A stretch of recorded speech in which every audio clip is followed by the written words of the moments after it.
All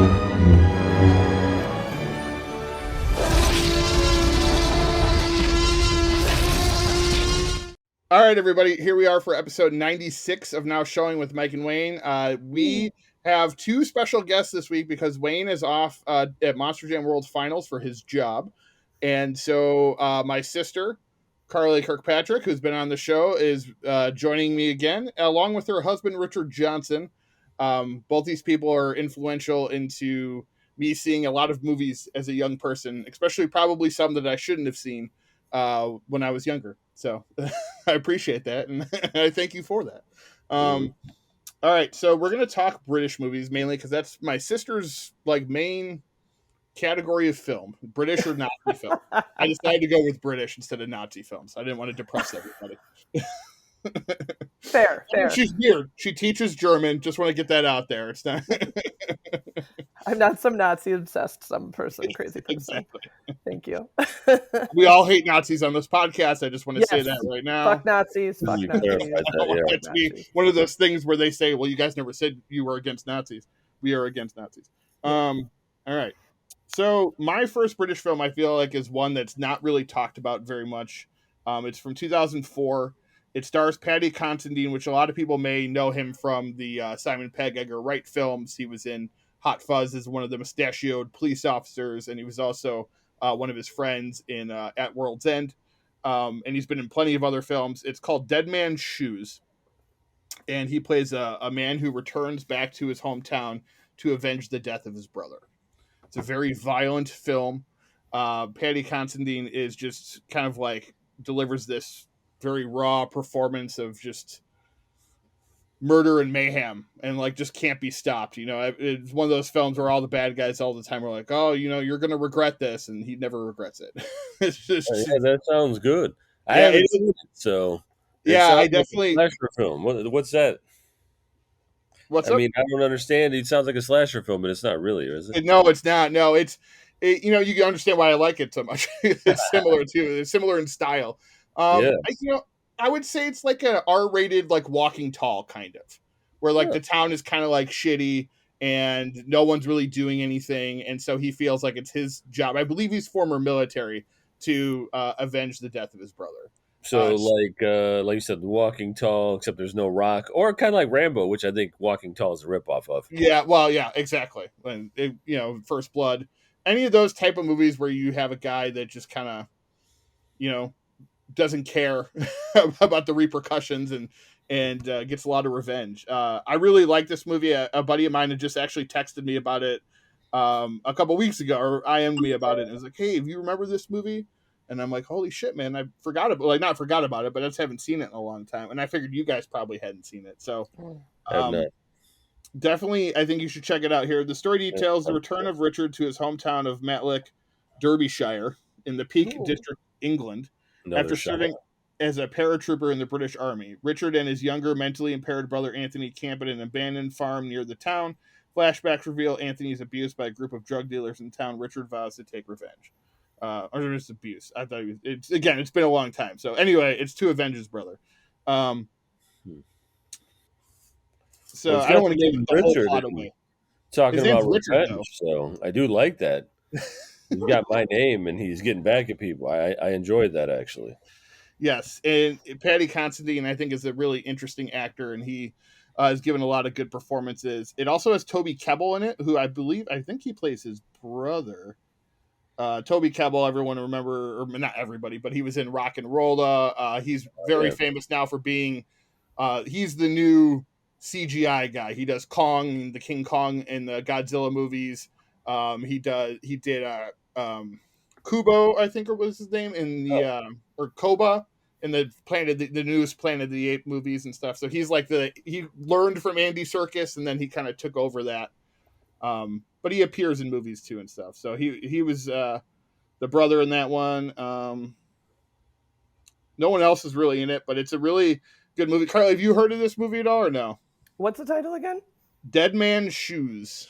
I have not, but I do like that it's in Derbyshire, so it sounds it sounds right up my alley. Whatever. Watch For the Blood, you're going to be like, "Ooh, Derbyshire." Ooh. It's based on a graphic novel that I did not know actually at the time that I watched it. It was one of those ones at Blockbuster that I was like, oh, this looks kind of interesting. Like if you look at the cover, the But you box still have a cover, Blockbuster? yes, Nice. because it came out in 04. So, and actually, yeah, the first picture that comes up online is the DVD cover box. To those people, those are discs that contain movies, and you put them into a DVD player. What the hell is that all about? I was explaining laser discs to my students the other day to Yeah, explain how old I actually am, and they're like, "Oh my god!" Yeah, no joke. Yeah, We got not a that movie we really club. watched many, but Reg? Yeah, we got a movie club at school, and they actually they did that. They wanted to watch I think it was the first Star Wars, the 1977 one. And a friend of mine that I work with actually has the original copy on Laserdisc, so that it's not the remastered It's version. the only way to get it. Yep. Yeah, no joke. So that's what he did. That he played it on the Laserdisc, and the kids were cracking up because halfway through he had to flip the disc. You know. So I said, That's I'm like, amazing. it's like a record, but it's a movie. And they're like, oh my God. Yeah. Well, I remember that's how we first saw, not to get too off track, but that's how we first saw Terminator 2 Judgment Day. That was right? At the neighbor's house. Yep. At the Leonard's house. Dave had the player. We went and watched it. The whole neighborhood went over. It was a whole thing. Nice.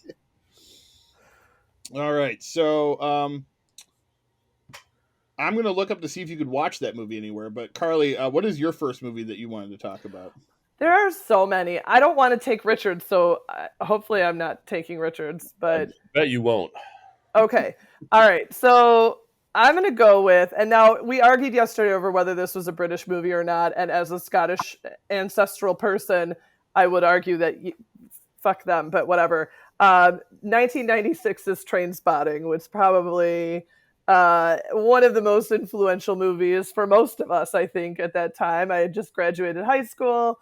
I found that movie. I tortured my brother with that movie. It was a lot. It was very adult material for like 18-year-olds at that point in time. So for 13-year-old, it was or 13-year-olds also. Yeah. Sorry about that. My bad. So the baby on the ceiling, that didn't hopefully cause too much trauma in the future. But yeah, no, it really introduced me to a lot of people that I have continued to follow as actors, including people like Ewan McGregor, Johnny Lee Miller, Robert Carlyle, Bremner. Bremner's now on Our Flag Means Death on HBO. Oh, okay. He's great. I'll have to watch that. I love him. It's a good show. But yeah, no. So I mean, it introduced us to a lot of folks that we would then see. Even Kelly MacDonald, who's been around a lot as well. Every time I see her, I'm like, oh yeah. And then the guy that plays Tommy, he pops up every now and then too, in a lot of Kevin McKidd. I got it on here.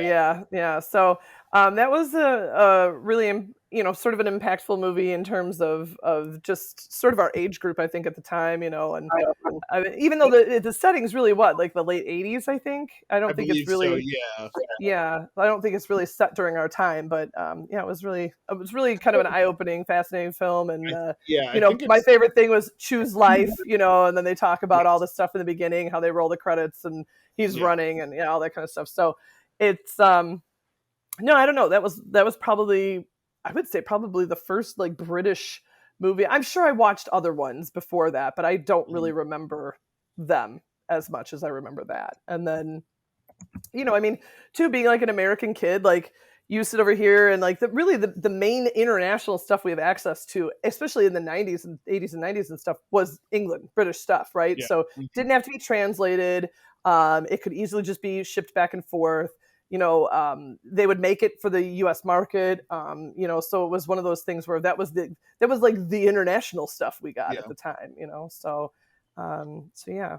But so that was. And I'm not surprised. I don't know if you could tell I was trying to do a fake surprised face. Directed obviously by Danny Boyle, who's gone on to be award nominated, do plenty of TV shows, movies, and all that stuff. So my first experience with that movie was one of those films similar to something like when you guys showed me like Swingers. Like I did not like it when I was like 13. Well, and I can understand why. It's not really for 13-year-olds. It's the Vince Vaughn Swingers, just in case y'all look up weird stuff on the internet. Yeah, it's not that. Yeah, they weren't showing me. They weren't showing me Swingers films. And I need to clarify just in case. All right. Yes, the movie Swingers with Vince Vaughn. The one thing that always stuck out to me, and I think, and maybe this is the reason why I have such a hard time with it in film, is bodily function humor. That's disturbed me more than the dead baby on the ceiling. The toilet scene. Well, but no, when Spike brought the sheets covered in shit, family kitchen. They were fighting over him. Yeah, that's the scene that I stuck out. I was like, I'm never watching this movie again. That was disgusting. Now I've seen it several times since, but at that moment, that was like, that did it for me, and I was like, no. But it's an incredible film. Ewan McGregor, I think, really gets to shine in that one, and that, like you said, his lines in the beginning and the end of the film really kind of tie it all together. I think I guess it's credit to you for that movie, Run Lola Run. If I hadn't seen those type of movies growing up, maybe I wouldn't be like, because we watched tons of foreign stuff. So whether it's British or German. Well, and then that's right when I started getting into German stuff. So Lola Rent and some of those other ones that, God, what was the one, the really famous one that was the German title? Yeah, sorry, Run Lola Run. God, now I'm totally blanking. It's the one that was set in Berlin, and it was Europa. No, it was the Wim Wenders. It was God. You know what I'm talking about? The angel and the. I hate to describe it this way, but they remade it with Nicolas Cage in City of Angels. Yes.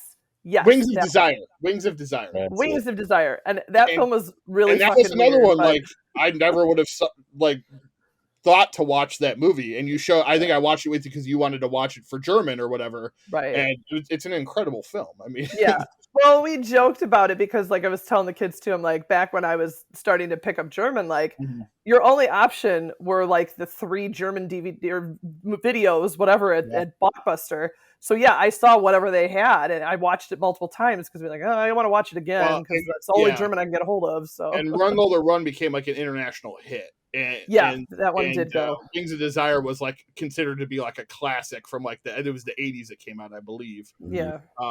From that time period, and put Wim Wenders on the map. He's still making shit today. So, and I think wasn't Lou Reed in Wings of Desire, and then also Lou Reed is referenced in Trainspotting, so there's a connection there. There's a connection there. Could we just keep going off on tangents? It's okay. Lou Reed, sorry about that. My bad. No, it's all right. Richard, so what was your first thought of Trainspotting? I know you were with Carly when she went through this British explosion, if you will.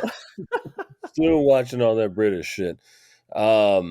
So we went to the theater to see that movie, which actually I had no clue what the hell it was going to be about. And the first time you watch it, especially when you have no frame of reference and you don't know what it's going to be about, to go in and watch this was like, what in the blue hell is going on? And not to mention the damn the accents, right? I mean, I guess you're speaking very English, thick Scottish accents, yeah. So that whole thing, but I mean, you gain a real appreciation for being able to treat what is really a pretty serious subject, man. A lot of serious subjects, right? So they're talking about drug abuse, the AIDS, kind of anger issues, post-traumatic stress disorder issues. You're talking about all sorts of crazy and AIDS, and just there's so much there that they go through, but really put not a comedic, but it's definitely very dark humor. Yeah, right. Yeah. Oh yeah. It's I think, and we talk about this a lot on here. A lot, comedy is something that helps you in normal trauma when you're when you're dealing with it in your own life. Laughing at something dark can be therapeutic, and absolutely. I think to watch these movies, like to see the characters handle it that way, I think definitely speaks to everybody. Like I think we all kind of feel that in those moments, and that's just natural on how you handle things. Like I've always handled sad shit with humor because it works. But you're right though. It's a really dark movie when you kind of strip away the flashiness of it because it's made to be entertainment. And but when you really look at the story and then you see how it ends too, and how everyone's just still a fucking mess with this except Ewan McGregor, and it's just kind of like, did I enjoy that, or Right. do I now need to see a therapist because But it's you just root for the so long. underdog, right? Yeah, Everybody loves Spud because he's the one who's just abused by them all the whole time, right? And yeah, then when Rent has that choice at the end, he doesn't screw Spud. He yep, does it to the two who are the real pieces of shit, and yeah. Denby and Johnny Lee Miller and yep, Carlisle, right? yeah, But even those guys, all they do is make you laugh. I mean, Johnny Lee Miller with his Sean Connery references, and yeah, Robert Carlyle, who I can't believe how many, I can't count how many times me and, all of us have imitated Carlyle, glassing someone and beating the hell out of a whole bar. I mean, who doesn't do that? I mean, if you haven't, then you're not really living life. Uh, yeah. So, I mean, like you said, when you strip away and the first few times you watch it, you're just trying to figure out what the hell is going on. And then later you're like, wow, that's a really messed up story. yep, But also, again, I think in the brilliance of being able to make it something entertaining and still kind of funny at the same time, mhm, something that you'll still watch again. yeah, And Uh, Credit to Boyle for sure. I did read the book on that one because obviously it's based on a novel, and I yeah, will say that I feel that the treatment of it in the film is much. I appreciated it much more than the book. The book is very dark and kind mhm, of stays dark, and I don't feel like it necessarily has that same humor that Boyle brought to it. yeah. So yeah, Well, that's good to know. I never read the book. I just knew that was out there. yeah. Um, all right, Rich. So what's your first British movie? So, and that's the thing, right? Is we're thinking and doing our homework, as it were, kind of going, "Hey, do you have a British film?" And I'm like, "No, I actually don't like most British films. I guess I'm more of the Eddie Izzard sort of story of where something that you watch on PBS on Masterpiece that my wife just eats up all day long. That I'm like, what? Like, come on, That's what where's you the, like, that when you hear British, that's what you think of. Yeah. right? Like, where's the action and all that? So I picked one out of left field for all of y'all, which actually I think is a really great British film that I think is way underrated and underwatched. But I'm sure, and I know you two have watched it. It's called Attack the Block. Yes. Came out in 2011. Actually, and funny enough, I think really, if we want to keep making our ties together, right? I think that Nick Frost actually has a big part in it too, right? Who Yep. is tied It's to God, why am I Brainchild. blanking? Yeah, all those sort of things, and I think they're all still kind of influenced too by Boyle and what he did, especially when you think about Mhm. let's talk zombies, and we could talk about 28 Days Later and Yep. Of course. Yeah. 28 Weeks Later, right? And then you see that Shaun of the Dead was influenced by that, which also has Nick Frost, but still you see the same thing, right? We have Aliens, which similar to that kind of zombie sort of thing, but Yeah. yeah, I mean, for me, a really great way to treat that zombie, and again, and still being able to use humor and action, Hmm. um, but still treating what is really an actual social commentary as well. Hmm.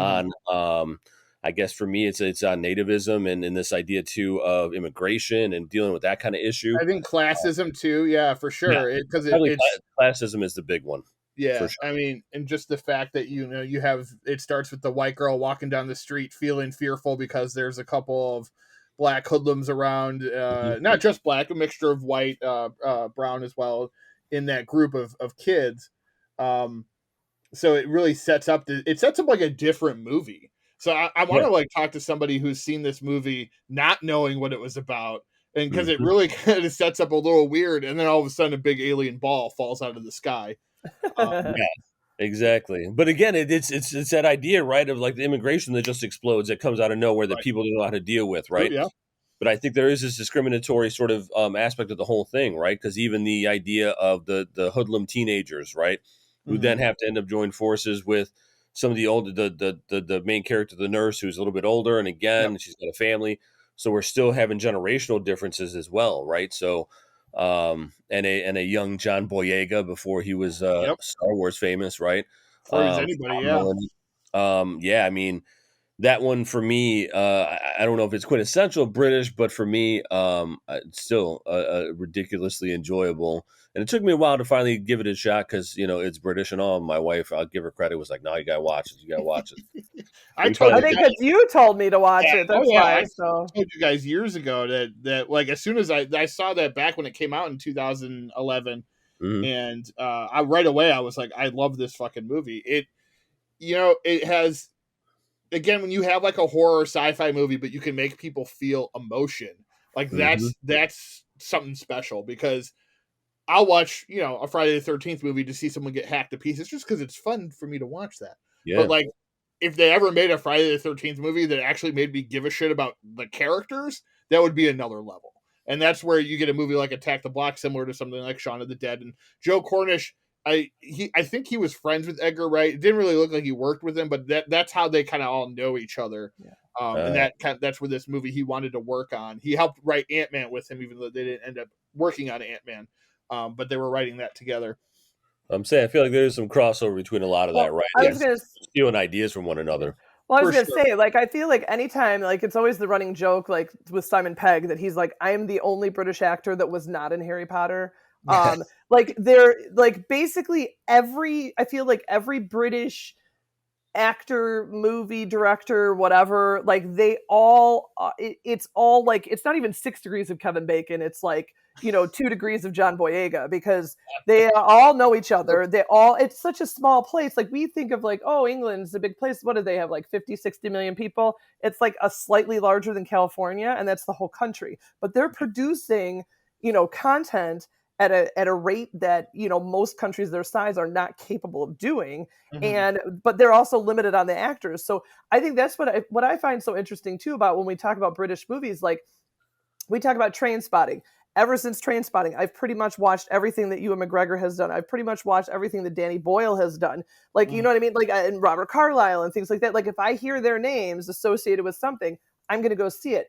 Anything that Simon Pegg's associated with, I will go see it, because I know that I'm going to get, I know what I'm going to get, and I know it's going to be quality. Well, and if you've seen every Ewan McGregor movie, you've basically seen every Ewan Bremer movie, because he basically follows him to set, I think, and it's just in their contract that he has to be in every movie. Well, they're both named Ewan, so it just works out. Yes, exactly. It's just like, we didn't remember which one we ordered. No, wait, is it me, him? No, both? Oh, okay, sure.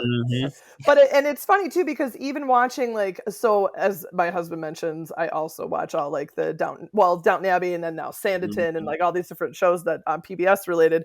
But I also watch a lot of the murder mystery ones, right? So like, it's funny because I'll watch, Midsummer Murders, and I'll see actors from there on this show, and they're on this show, and they're on this show, and then they're also in this movie, and they're also in this movie, and they're also like, it's the same. I see them everywhere. So I feel like I know all these people so much better because I've watched them in TV shows. I've watched them in movies, and they bop around all these different things. So I think it's kind of funny. It's a unique situation where like even the secondary actors sometimes show up in other stuff. Whereas in the US, you don't, there's so many, you just don't see that much crossover. So. For sure. So back to Attack the Block. Also, they are John Boyega and Cornish are working on a sequel, so I think that'll be interesting if they can get that going. But to me too, and I don't know how you felt, Richard, but like the last 20 minutes of that film, where basically Boyega turns into like a badass. He's jumping out the window. There's explosions everywhere. The aliens that look like the gorillas from Congo. I don't know where that came from, but. It was such a cool last 20 to 30 minutes too that really riled me up for that film. Yeah, I thought it was kind of like you said. I thought it was kind of brilliant too, in being able to really kind of mix genres within your 90 minutes of the movie, right? Like, not everybody can get away with it and still stay true to what you're trying to do, right? And I think they said where like it seems to be a really kind of straight laced sort of commentary becomes. Comedic becomes action movie at the end, especially you said with the explosions and the jumping out of this and that and all that sort of stuff. It did kind of surprise me, but it made the whole thing really pretty enjoyable too. So yeah, kudos to them that made that movie, because Joe Cornish really enjoyed it. Yeah, great flick. All right, so for my last one that I'm going to talk about, I'm going to choose. It's mainly for the director, but I'll choose one of his more recent films. Just because it just hit Netflix and I think everybody should watch it. And that is The Gentleman, directed by Guy Ritchie. And I've been a big fan of Guy Ritchie since Lock, Stock, and Two Smoking Barrels became a huge hit back in the late 90s. And then, of course, Snatch, Rock and Rolla, Wrath of Man, which is his most recent one. And then he's got another new one with Statham coming out, and Aubrey Plaza coming out, both of them in one with Josh Hartnett later this year. Which looks a lot of fun. So, but The Gentleman, I feel like it kind of got lost because it came out. It was technically the end of 2019, but I really think it hit theaters in the beginning of 2020, which Everybody knows what happened in the beginning of 2020. It was the pandemic. So it got lost. And I remember I lost my job right around that time. So I purchased it for $14.99, I think, on Amazon. And I was like, I need to see this movie. And I loved it from the moment I saw it.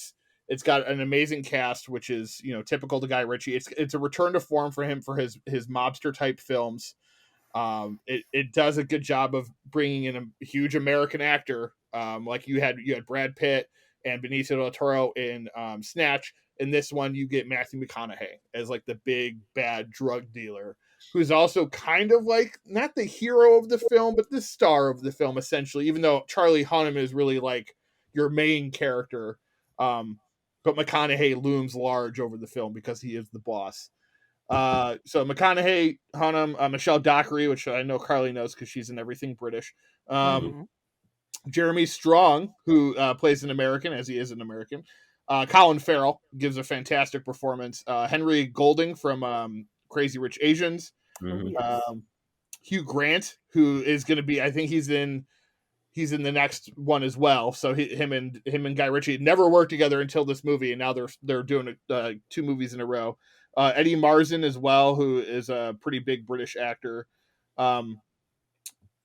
That was on Ray Donovan and stuff like that. And I think if you've watched a British movie, you know Eddie Marsan.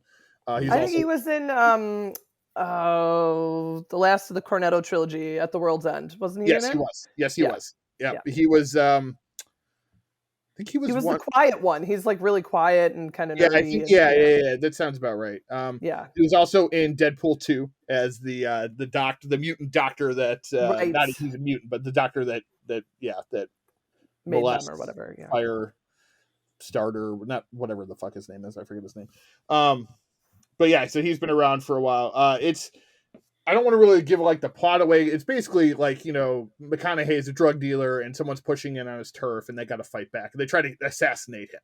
And so that starts like a war. So Charlie Hunnam is like his main sergeant and he's got to like kind of like steady everything. Typical Guy Ritchie fashion, there's people getting shot in the face, and when it probably should be dramatic, it's fucking hilarious because usually it's the look on somebody's face. Or Colin Farrell is amazing in this movie. He's not in it a whole lot, but he's really good. I really liked the Colin Farrell renaissance that we've had since In Bruges back in like 2007, 2008, when he came back, went and got some acting lessons and came back to Hollywood and has been like a legendary actor ever since.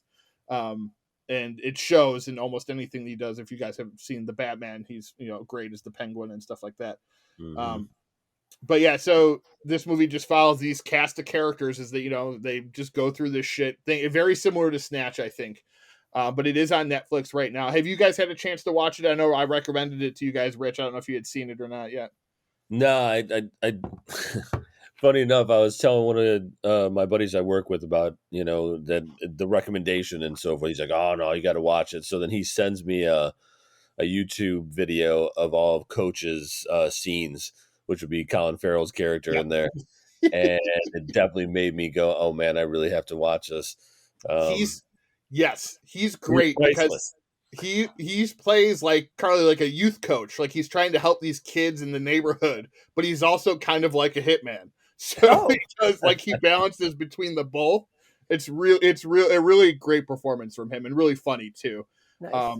There's a lot of like smaller British movies. If you like Colin Farrell and stuff he's done lately in a lot of American films, there's a lot of smaller British ones that he did. He did one called London Boulevard. I believe I say Keira Knightley was in that one. That's a very much like Layer Cake. I don't know if you guys remember Layer Cake from Matthew Vaughn and Daniel Craig. Yeah, very similar to that one, is where it's not a very happy ending for the main character. But Gentlemen, like I said, I feel like it got lost, I think. And it's one of those ones that people should definitely seek out. If you like Snatch, if you like Rock and Roll or Lock, Stock, it really fits into that mold of a film. So Rock and Roll, another one underrated. Such a very underrated, yeah. Layer Cake too, such a good movie. I mean, that's what got Daniel Craig. 007. He was phenomenal in that. And that was produced by Guy Ritchie, but directed by Matthew Vaughn. That was his who wrote Snatch. Layer Cake was like his first foray into directing. So Because Vaughn is the one that did what, Kick Ass, I think, Kick-Ass, and the Kingsman movies, Kingsman movies, exactly. Yeah. one of the X-Men, First Class.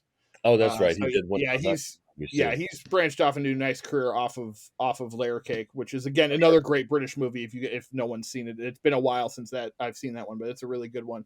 Really good. But yeah, I mean, like I said, Guy Ritchie. If you like Guy Ritchie films and you haven't seen The Gentleman, then you're missing out. So go check it out. Carly, what's your last? Well, I mean, it's like Sophie's choice, man, to like pick like what my favorite one is. I'm Really torn topical, because film of you to choose too, by the way. I know. Well, that's par for the course, right? So I'm torn. So obviously, like it's funny because the more we talk about something, like, oh yeah, this movie, oh yeah, this movie, oh yeah, this movie. Yeah, that's why we keep going off into tangents. Yeah. I know. I would say, okay, so I don't even know. I just can't pick between the two of them, and so I'll kind of split it down the middle. But like, and if Richard's going to talk about any of these, then he can just take it and run with it. Just let me know. And I was going to say the Cornetto trilogy, but also 1999's Notting Hill, Richard's least favorite movie of all time. But it's something for the ladies. I got to look out for my ladies out there, But like, so I mean, they're totally two different types of movie sets. But Notting Hill, I don't know. It just was such a then I feel like Notting Hill brought us to Love Actually and things like that down the road. Same guy, yeah. Mm-hmm. Yeah, so that just kind of was a vibe at the time, and yeah, so sure. I haven't really watched it lately, but I did at the time in the early 2000s. I definitely watched it a lot. And you had Rhys Ifans in there and Hugh Grant and so I mean there was definitely some, again, like characters that you see in plenty of other things, and they're also in that one. And I'd probably, if I watched it again, I'd probably know like 10 more people. I'd be like, oh yeah, I know all these guys too. There's because we do watch it more now because Rebecca likes it a lot now. So okay. But there are actors that will be like, I think that's the one bald guy from Notting Hill, and then I'll go and look it up and be like, yep, that's him. Yeah. But that's one. I don't know. Richard hated it because he always hated the fact that the girl was just kind of a douche, and so he was just like, he's like, fuck that chick, whatever. I'd move on and do my own thing, like whatever. Mm-hmm. But anyway, I liked it, especially the scene at the end with they have like the song and they're racing around in the car, and I appreciated that. But and then when it comes to the Cornetto trilogy, we were kind of introduced to Simon Pegg with Shaun of the Dead, which you guys love horror movies. I do not. So for me, the whole concept of and I guess it kind of goes with Notting Hill and the fact that it was a rom-com, right? Mm-hmm. Yep. So it was supposed to be a romantic zombie comedy, and I'm down for a rom-com, right? So and I really dug how he kind of spliced it together. And then moving on in the trilogy after Shaun of the Dead, you had Hot Fuzz, which, funny enough, my daughter was supposed to be born the day that Hot Fuzz came out, but came out a week early, and so that was our first outing, was with you and Rebecca to go see Hot Fuzz, which was actually her due date. And so that was the first time baby went to grandma, and we went to the movies to go see Hot Fuzz. And Hot Fuzz, every time I watch it, I swear to God, I get more appreciation for it, because I think, I don't know, Shaun of the Dead's strong, but like Hot Fuzz is like my slow burn favorite on that trilogy, because now that I've watched all those like British mystery shows, it is like, it is totally making fun of all of that, and I just love. And the last half totally picks on the American movies, which is exactly amazing. So they ends up taking like the quiet British like crime show where someone gets beat to death with a wheel of cheese, and then at the end it's explosions, and just because they are so obsessed with like Patrick Swayze and what was it, Keanu Reeves or whatever, and Point Break, and then you had Bad Boys 2. Bad Boys 2, yeah. You ever shoot your gun off in the air and scream? No. I haven't done that. But so that was great. And then I have watched, At the World's End a few more times. It's still very interesting, and I do like how they've combined the different characters and like made it a trilogy, but not. And I don't know, but I do really appreciate Edgar Wright in that. Yeah. Oh yeah. No, it's a great set of movies. And my story with Hot Fuzz is, you're correct. We all went to see it, and Rebecca, that was one of your guys' probably first times really hanging out with her. It was funny because so like I'll say now we watch that movie and she gets it. She laughs. It's funny to her. She, especially I think when Simon Pegg was in Star Trek, then that opened her up to more of his movies where she could kind of understand him more. But Yeah. when we saw that movie, She did not like it. she was like, oh, yeah, okay. And then like later on, her and I talked. She's like, yeah, you guys were laughing so much. She's like, I didn't get it. Like I just didn't understand what was so funny. And then like, but now she's watched Shaun of the Dead and she doesn't really care for World's End, but she likes Hot Fuzz and Shaun of the Dead. And she now, I think at that time, she just hadn't watched a lot of British humor, and British humor is very, as we all know, is very dry. So you have to kind of know the movies that they're making fun of too. So like she's seen a lot of those movies now, so I think she kind of understands how what they're getting at. Because now I can put it on and she'll sit there and watch it with me. Where before, like I said, when we first watched it, she was like, "What the fuck is this?" Yeah. But she did that with a few movies I took her to. Oh, and I do think British humor is definitely an acquired taste. And I think, when I was younger, I had come across Monty Python as a young person on PBS, mind you. And I was obsessed. And then, things like A Fish Called Wanda and all that kind of stuff, like opened doors to all that stuff. So I watched it, I watched it.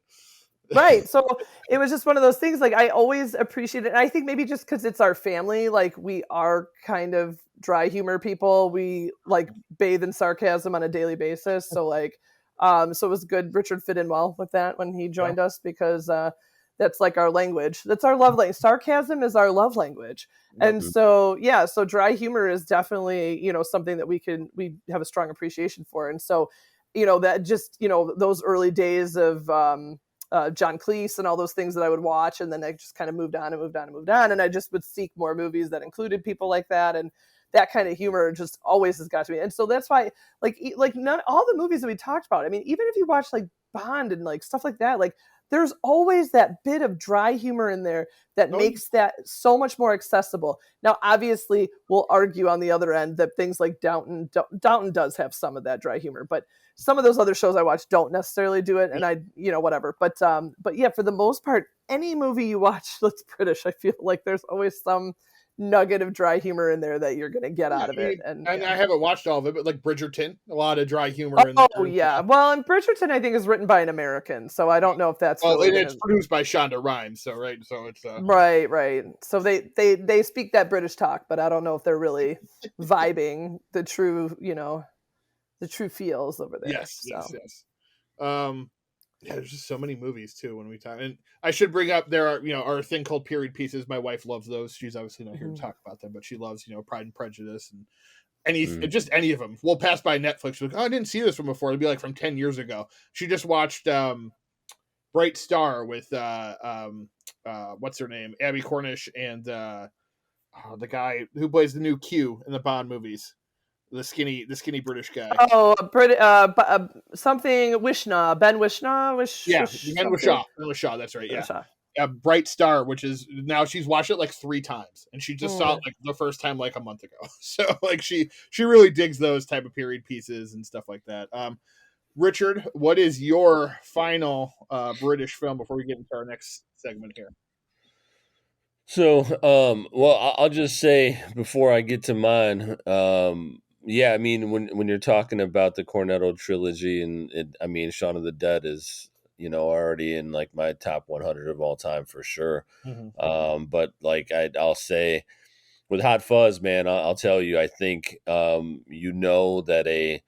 a director is really good at their craft when they can continue to put things in that after multiple viewings you keep picking up more and more, right? The little Easter eggs, the little nuggets, the little things that you didn't see the first time, and Hot Fuzz is one of them because I know the first time I thought I liked it when we left, and I liked it a lot. And the crazy thing is that I've come to go, wow, that really is a damn good movie, actually. When you really look at it, yeah. I mean, like you said, just all these nods to, and I think that's the thing. I feel like the fun part about what Peg does is there's a lot of homage to all the things that influence him. And you can see a lot of that especially in Hot Fuzz. I feel like there's so many nods to so many different genres again. And I think maybe that's our theme, is that all these things continue to touch multiple genres in one movie. I think is something that's like, hey, it makes it more enjoyable, right? Because it gives you a little bit of something for everybody, right? Um, but yeah, especially, dude, I'm telling you, that last like 20 minutes or half hour when it turns into an action flick is so fucking good. I can't. Yeah, it's awesome. Like just Nick Frost, acting as if he's in Bad Boys, and the consistent, references Well, to Bad Boys. and I I just love think it. with Hot Fuzz, it takes that fantasy that we have as Yeah, just regular people that like, man, I would love, like I've always said, I would love to do like get my own slow motion action movie run or yeah, shooting sequence. And we look like normal people, so do they. They don't yeah. look like movie stars. They didn't take Brad Pitt and George Clooney and throw them in Hot Fuzz. Mhm. They took Nick Frost and Simon Pegg, Old who people. just won't just look like normal British people, and it worked so to that element to where you could put yourself in their shoes and be like, well, this is probably exactly I would be just like Nick Frost to be like, hey, this is living in a small town like that. But like you said, that's the thing, right? That last like 20 minutes or a half hour, like you said, is like, oh, dude, someone left their camera equipment here, and they're not going to come get it, and we got it for the weekend. Let's go fuck around. Yep. You know what I mean? Like that. That's the element of it. Like, oh, cool, these guys just grabbed it, and boom, they shot a movie, right? And then Especially like that you last bit. said too, it showcases Edgar Wright a lot. Just the continuation of the shocking moments where Timothy Dalton gets the thing through his, Oh, underneath his the church steeple. Is it Uh-huh. not like poetic justice that it's the church steeple that goes up through Right, here? exactly, So yeah. yeah. And then he It was, continues yeah. with that damn thing sticking out. Yeah, it's such a ridiculously good movie. Yeah. But so my wife made reference to what is going to be my other pick because I wanted to have something that was just actual humor because that's the thing. Like we said with the kind of subsurface that British humor likes to use. Sometimes one that's outright, and sometimes when it's just straight parody. And I grew up, when I was reading things when I was a kid. One of the things I was huge into was King Arthur, and the Knights of the Round Table. So the first time I got to see Monty Python and the Holy Grail, oh my God, I was dying. I like it. It is so ridiculously stupid and so ridiculously funny at the same time, Mhm. and so ridiculously smart at the same time. Oh Um, yeah. Yeah. just like, and the crazy thing is, dude, is like when we're talking about how long ago this movie was made, and I know around Halloween this past year, at at the high school, kid was walking around behind his friend with two coconuts. Just like, and I was fucking dying. I was like, yes, yes. Like the stupid references like that still, resonate, even with young kids. We're talking about Yeah. teenagers now that are watching a movie from the 70s, right? And it's a comedy from the 70s, right? So, definitely lasting impact, especially that troupe and all those guys that are part of it who are still directing and acting and all that. But such a ridiculously funny movie. And, I think too, when you see, even if we talk about things like now contemporarily, I think like when I think about Family Guy, where you have these, interspersed, ridiculous, random fucking, Yep. parts that are put into it. You saw that in Monty Python, you know what I mean? And You could Monty, see like, that. Yeah. If you've seen Monty Python, you get the inspiration. Yeah. right, where they have the rant because with the when the what was it, a commercial break like in the middle of Monty Yeah. Python and the Holy Grail, and I think that's when the rabbit attacks dude. I mean, you see those kind of things, right?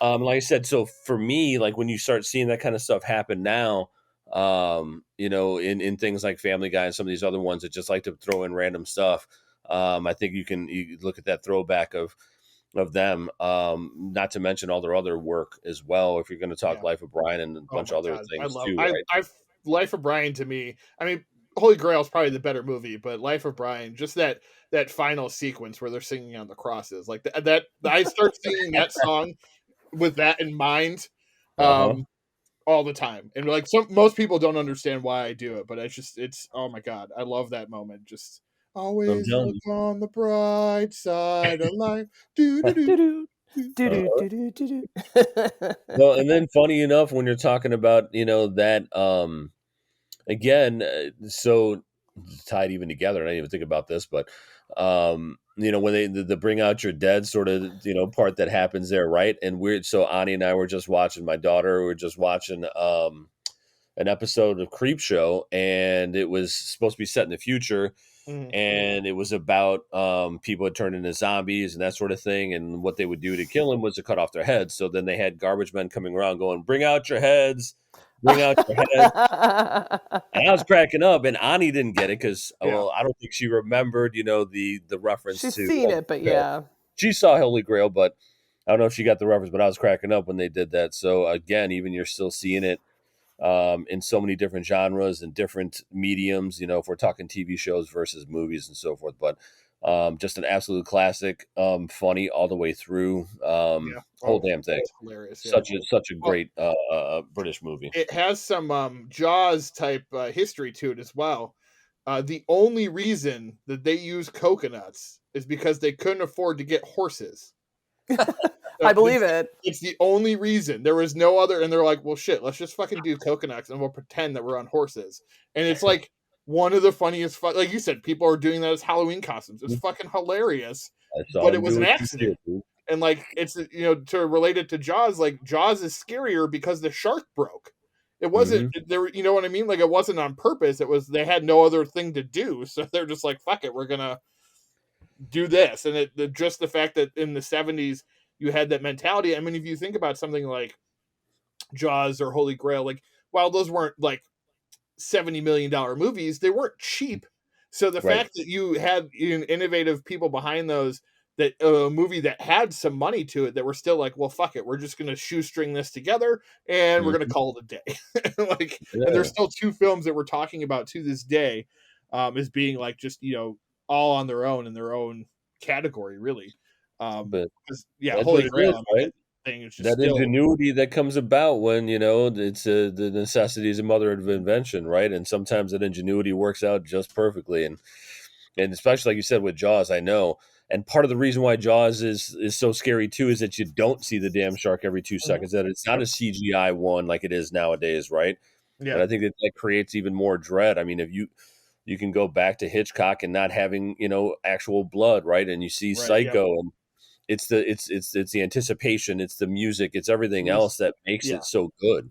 Well, Psycho, was innovative because he showed the toilet flushing and the water going down the drain, which you'd never seen on camera before. So, so I mean, look at those things there, and but for me, I mean, I still got a bunch more, I'm sure, but there's so many. We're gonna have to do like a part 2 of this because there's so many more that I could talk about. For sure. All right, so we'll go to our next segment, which is our reviews of the week. I stuck with 2 movies that I know you guys had seen already that I just watched this week. We'll start with the one that's kind of Britishy, even though really he's French, so Belgian, whatever. Who cares? Played by a British guy. I mean, he directed it, and he's from Northern Ireland, so technically it's still a UK film, so you're good. Yes. Don't stop fucking correcting me in my own fucking show, Carly. God, Michael. Okay, so full disclosure, what was the first one? Murder on the Orient Express. I didn't really like that one that much. Mm-hmm. So my anticipation in this one I wasn't very like high on this one. That's why I had not seen it yet, because I was like, I don't know. I wasn't sure what it was going to be. And then for Death on the Nile, I mean, I'm sure people know what it is. Directed by Kenneth Branagh, starring Kenneth Branagh, huge cast: Tom Bateman, Annette Bening, Russell Brand, Ali Fazal, Don French, Gal Gadot, Armie Hammer, canceled Armie Hammer, sorry, Rose Leslie, Emma Mackey, who is from Sex Education. So I was really excited when she was in this. It's like, holy shit. Sophie Okonedo, that's who I thought that was. She looks nothing like herself in this movie. Jennifer Saunders and Letitia Wright, kind of canceled. She's an anti-vaxxer. So, yeah. So this one, the plot is that Hercule Poirot, you could say it correctly. Hercule Poirot. Yeah. Hercule Poirot. I'll call him Hercules from this point on. Just call him Poirot. Poirot. Everyone calls him Poirot. So we get one of the dumbest fucking things in this movie and in this franchise that I did not need. Was a backstory of the mustache. Yeah. Don't know if that's how it is in the books. Did not Hey, need I 20 love minutes. that they did that. I'm going to tell you right now. You 'cause love that they anybody- did that? I'm telling you right now because that stash is fantastic. So I had to know how he did it. I I would want have to know been why. The motivation behind the stash. I love it. See, I would have been okay, I think, if he was like his general had it and then so he grew it because he died, not because he had a giant scar on his face, which, by the way, didn't seem very visible in Murder of the Orient Express, but this time you could see it No. a little more. Yeah, But I So, yeah. don't know. I mean, was the point of that the idea of again him also hiding things from people too, right? Like this is yeah. a great investigator who's hiding things You know about what? himself. Don't It's make him sense of shame. it, Richard. It was dumb. I didn't like it. It is not dumb. It's a stash. It is the mystery that no one knew, and now we fucking know. So Richard would read an entire history of mustaches. That's I know now. I know what to No, get you for Father's Day. I'm gonna buy you a book about mustaches. it better be good like that. That's all I'm Mm. saying. Like it's good. It's got to It's So be he good. just got. So wait, he wore the mustache because of the general. I thought he just wore the mustache to cover up the well, scar. but it was I don't the remember. general had the same mustache. So Oh, okay. you're right. He wore it to cover his scar, but he had to grow it that big. And I think the general gave him the idea of like having this, and it was an honor thing because his general died or whatever. So Exactly. It was an homage. Got It it. worked out beautifully. He knew that dude had a beautiful stash. He was jealous, and that's what happened. and then okay, so then and this is gonna sound like I'm shitting on this movie, but I'm You not. probably But are. okay, I am. For the first hour, I am. Because for the first hour, we meet this whole cast of characters that I don't know who they are. I never saw the original, so I'm not sure who's supposed to be who. I didn't know who's going to get murdered. At least in Orient Express, I knew Johnny Depp was the one who was getting murdered. So here it was, I wasn't sure. So I didn't know who I was supposed to care about. I didn't find it particularly interesting the first hour. However, when the murder happens, then this movie totally changes and gets very dark, which I like a lot. So to me, it was like a story of two halves here. The first hour I could have done with a much shorter version of that, and then the last hour I think was the stronger aspect of either of these films of Orient Express and this one. Because I also didn't like an Orient Express, and I know that's the story, but the fact that they like all murdered him, I was like, oh, okay. I feel like I'm watching like a cheesy episode of British television here. But I did like how this one played out. So what were your Carly? I know you're a big Agatha Christie fan. So what were your Yes. thoughts with this And story? it's so funny because I read both this and Orient Express probably more than once, and honestly, I think COVID ruined my brain, so like I couldn't remember Still shit can't about any of remember it. So yeah, I was just like whatever. Pretty much went into it with not remembering anything, and was all new to me because I had totally That's a good way forgotten to it all. watch it, I think, because there Right? was a lot that I didn't know. I didn't know anything. So I do believe though I turned to Richard at the end and go, well, that could have been about 30 minutes shorter, and I could tell you where it needed to be cut. But and I think that's what you were mustache feeling in the beginning. It was a little slow starter. I think that's one thing that Agatha Christie does pretty well. I will say, like, having read her books over the years, I've probably read 20, 30 books of hers. I mean, she's got probably like, I don't even know, 75. It's ridiculous. She's got so many. And we've seen the Mousetrap play that she did and all this stuff. And having written books myself, like, I can understand how the process is. And I'm always just amazed that she can wrap up an entire murder mystery in like 150 pages, which is actually rather short for like a paperback, right? Like these days, everybody wants to write like a brick, like it's got to be 1,000 pages or it's nothing, or we joked about, remember the one time we read, what was it? The girl with the dragon tattoo. And I was like, literally 100 pages of backstory, 100 pages. Like the book was only 200 pages long because 100 pages of it was complete backstory I didn't need. But so I feel like that's what, like, Christie gets like right to it. Like she doesn't really mess around. So that's why it's funny that this was a little dragged a little in the beginning, because usually she's good for a quick setup and then the murder and then the rest of it is the solving, Yes, and I think that first hour, that's what I was wanting. While I didn't like I said, I actually liked this movie better than the first one, but I appreciated Orient Express that it got to the point of the story rather quickly. And then it was just kind of what happened from that point on. Well, and then you learn the characters' backstories in the process of the investigation, whereas in this one, I think you learn a lot of their backstories prior to you learn their dark secrets as you learn Hercules' dark secret. Poirot. Hercules. That's what I picture. Yeah. Yeah. Kenneth Branagh, fine. I'll call him that. Okay. Yeah, you definitely get to see like there was a point when one of the people gets killed where I was like, oh fuck, so this is dark. Like I was like, so, and I appreciated that,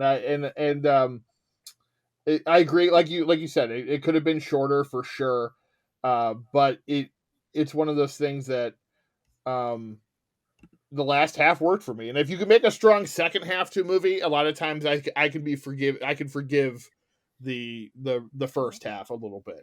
Where if you make like a strong like 20 minutes and then the previous hour and 15 minutes was garbage, like something like Paranormal Activity, then I'm gonna have a problem with it.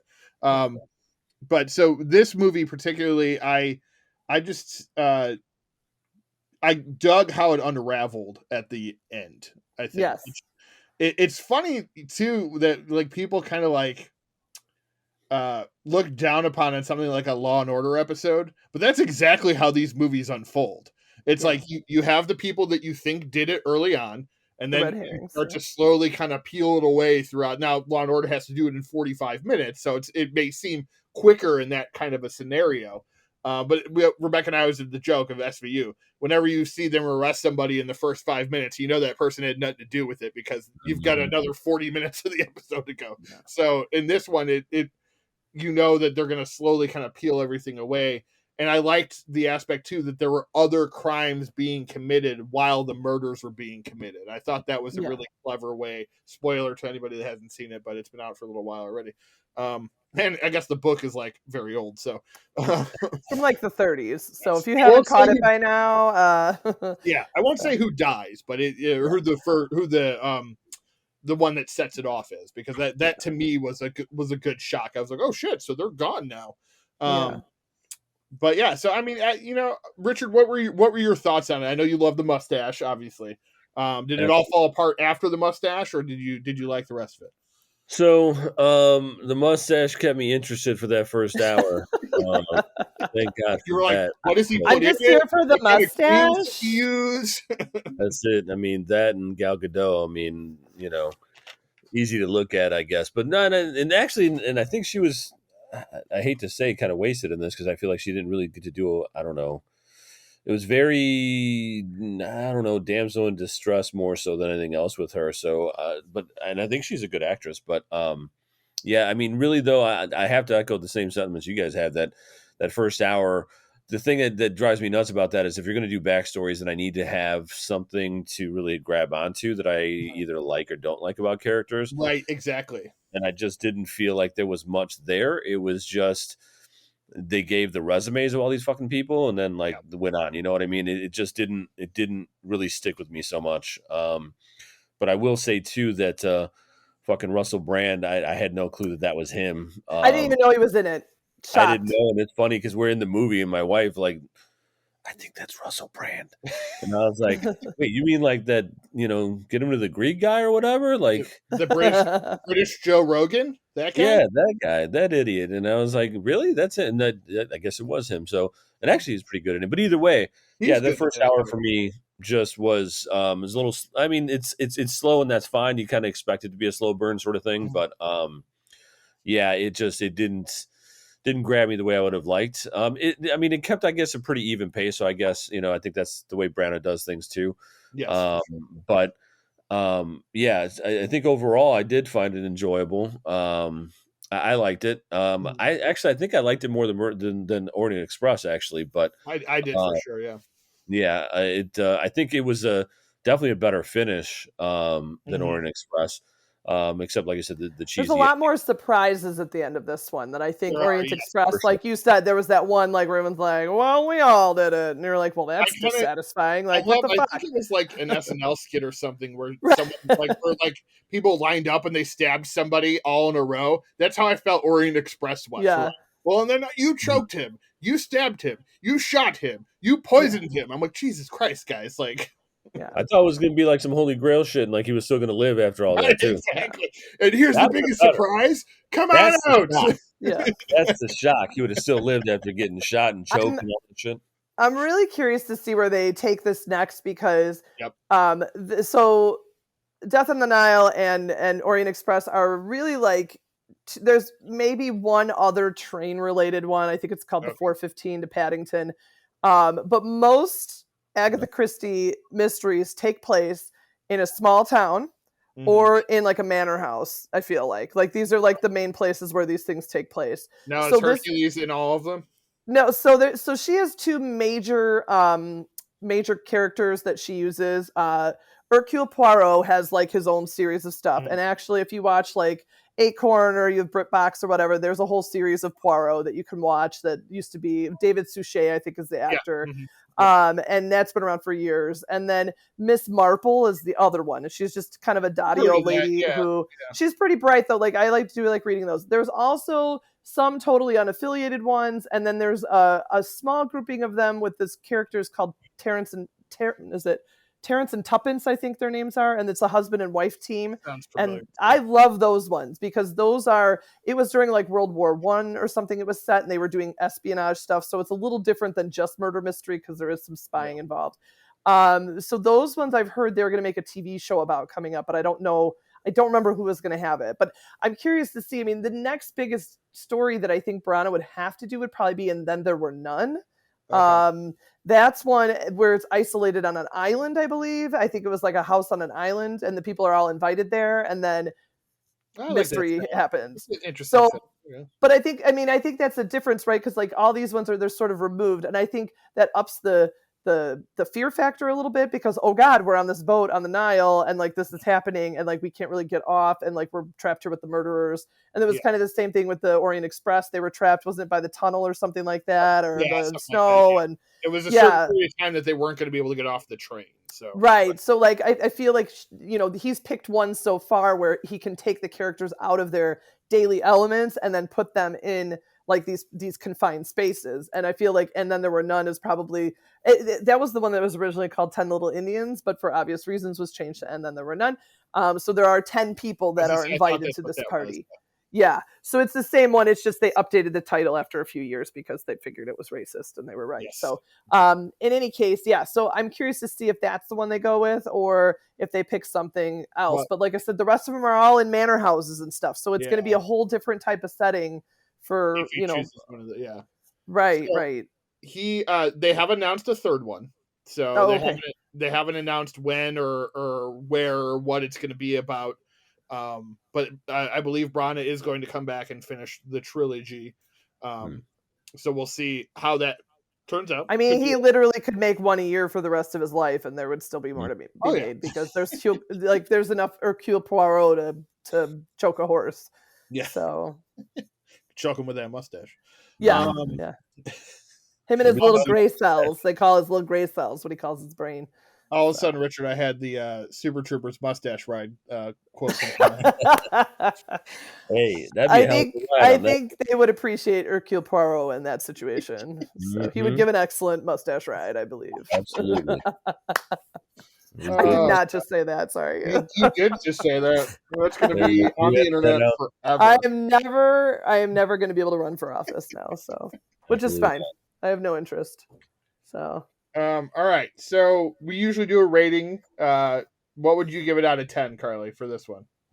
I'd say like a solid 7. Okay. 8. Yeah. Like it's not a 10. Yeah, for sure. But I did appreciate that the actors were all really good, even though Armie Hammer's creepy as shit and wants to eat people. Like I kind of forgot about that for a little bit. Like he did his job. Like he did what he was supposed to do. Well, and it would be interesting too. This is what I want to talk about. You had the first movie where basically by the time it came out, Johnny Depp was canceled. And then before this one came out, you had the Gal Gadot Imagine thing, and then the Israel thing, and then the Armie Hammer sexual assault plus wants to eat people. Letitia Wright and the anti-vax thing. Russell Brand, basically, like I said, being the British Joe Rogan. So you had like a lot, like everyone's like on Twitter before this movie came out, like, man, it's got like 6 months to come out still, and it has aged poorly already. Like it has been released. So it was interesting to kind of the turmoil behind both the films so far. So maybe he'll finally pick a cast that doesn't do anything fucking shady or creepy. I mean, but isn't it like all Hollywood? It just depends on the week. I mean, Jesus Right? Christ. I Very mean, true. And Mel Gibson did Daddy's Home too. yeah. So if he was that canceled, he wouldn't be in children's movies, Well, essentially. and that's the whole canceling thing. I mean, we have an entire episode about that. It doesn't exist. I mean, No. Army Hammer's not working right now because there's sexual assault stuff. The cannibal stuff would have blown over by now. Oh, but yeah. The sexual assault stuff did not follow that. That would have just been interesting. Like, did you hear that Yeah. Angelina Jolie wears Billy Bob Thornton's blood around her neck and a necklace? Like, it would have just no been. one really cares anymore. Stupid. Megan Fox and Machine Gun Kelly are doing the same thing, and everyone's like, yeah, Angelina Jolie and Billy Bob did that already. Get over it. Done. Yeah. But yeah, I'm saying like that. Well, that's the danger in having the ensemble cast, right? When you have that many damn people, they all got their own problems, man. And I don't care what anybody says. I'd had this conversation with Carly not too long ago. Like, dude, canceling, like, that's not a real thing, man. And they'll all be working again. Like Carly said, Mel Gibson. If Mel Gibson can still continuously make films in Hollywood and is most likely going to direct Lethal Weapon 5, it doesn't exist. That's what I said to her. I'm like, come on, man. Like, this dude has been on tape saying the most awful racist shit, and he still keeps getting work. So, like, it doesn't matter, man. Like, everybody will come back. Like, I'm telling you, I'll make the damn prediction right now. Fucking Bill Cosby's going to be doing movies in about 5 more fucking years. I'm telling you, it's ridiculous, man. Everybody Simpson killed his wife and her boyfriend, and he's still everywhere. I'm telling you. To be fair, Hollywood doesn't work with him. No, this is true. This is true. But he is still around and posting videos online on social media. That man's on Twitter. He has not been removed. Yes. So he still gets to do what he does. Exactly. What's her Gina Carano from everyone? Oh, she got canceled. No, she got fired and then immediately got signed to a new movie the next day. So. I'm telling you, they all look, man. That's why I said people have really short memories. Yep. And Hollywood loves a comeback story, dude. Yep. So everybody comes back. I mean, no matter how much of an you and I have talked about Kobe Bryant. Some people just try to forget that situation in Colorado ever happened. They did forget. Yeah, exactly. Absolutely. All right, we got off on another tangent. Richard, what's your rating for this movie? Yeah, this is how it works, right? This is how tangents always work. But I think it was good. I think that I'm going to go on the decimal point and give it a 6.5. I don't know that I get to a 7.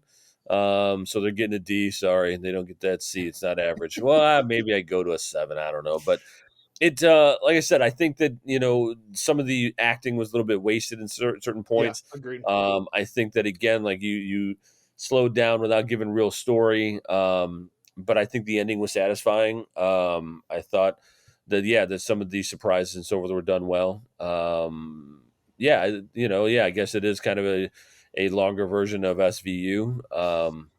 But I mean, again, a little more, I guess, better actors, I guess. Better acting, more gravitas to it, of course. I didn't mean to say Law and Order SVU is the greatest thing, but I think the point is people like those kind of stories where for the mass audiences, you have an inciting incident, which is a murder in this case.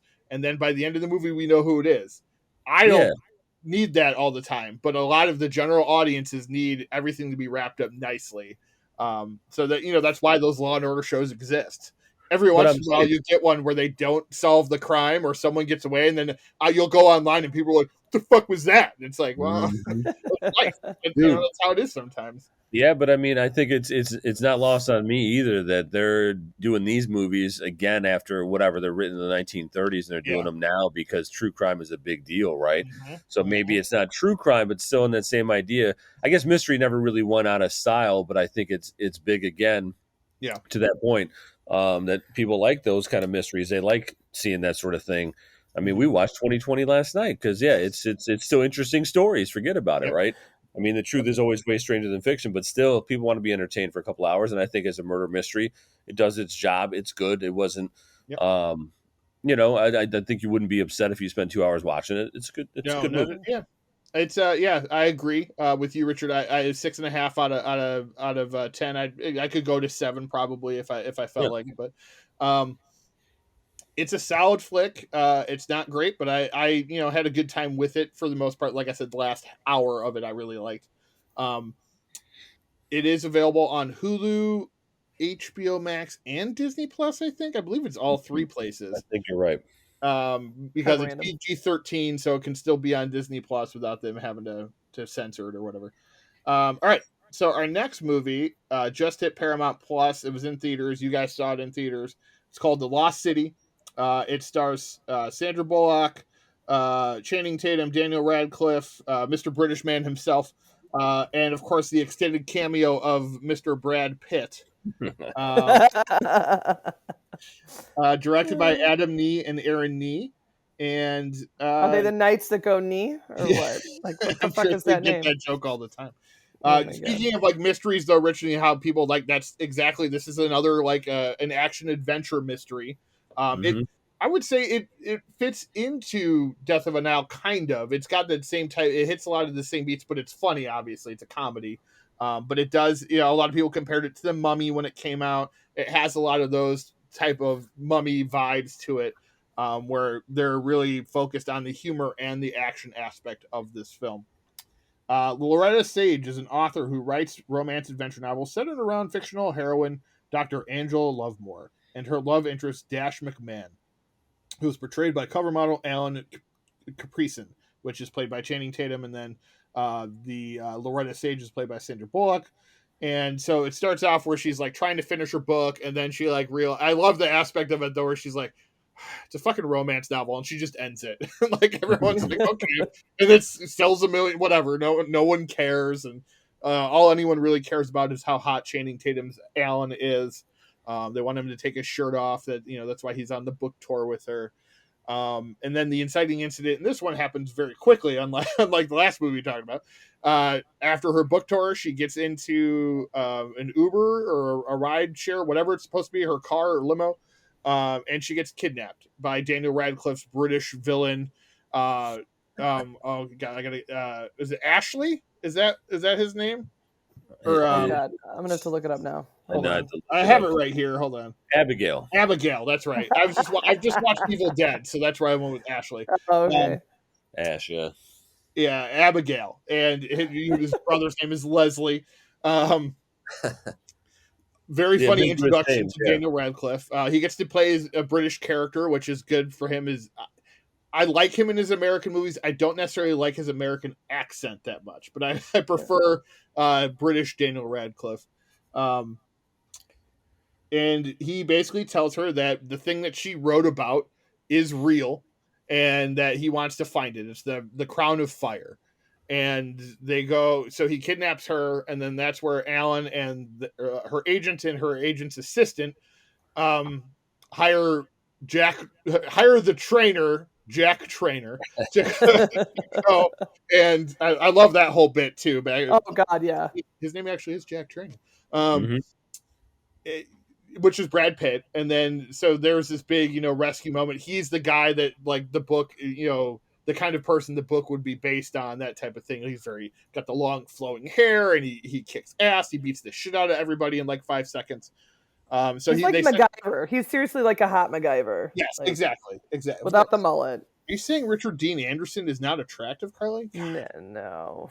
He's no Brad Pitt. I'm sorry. And Brad Pitt's probably the same age he was when he was in Stargate. I was gonna say, yeah. Brad Pitt's like 57, but still smoking. Whatever. Yeah. They didn't make 57-year-olds like that when we were younger. Like, I thought Sean Connery was hot, but that was it. Like, and if you go back and watch him in The Entrapment, I think you'd beg to differ. He's not very. I'm saying Connery was still hot in his 70s, man. Richard hooked up with him. It's fine. I'd tell everyone if I did. That shit on Twitter for sure. He was a very attractive man. And Pitt is definitely aged in a similar way. So you get this whole kind of, I would compare it to The Other Guys, where you get like, the other guy starts off with The Rock and Samuel L. Jackson. So it's almost like in a normal movie, you follow them. And in this scenario, he's the Brendan Fraser, Brad Pitt is, he's the kind of the attractive hero. And and then it kind of leads to this, obviously he's taken out of the movie rather quickly.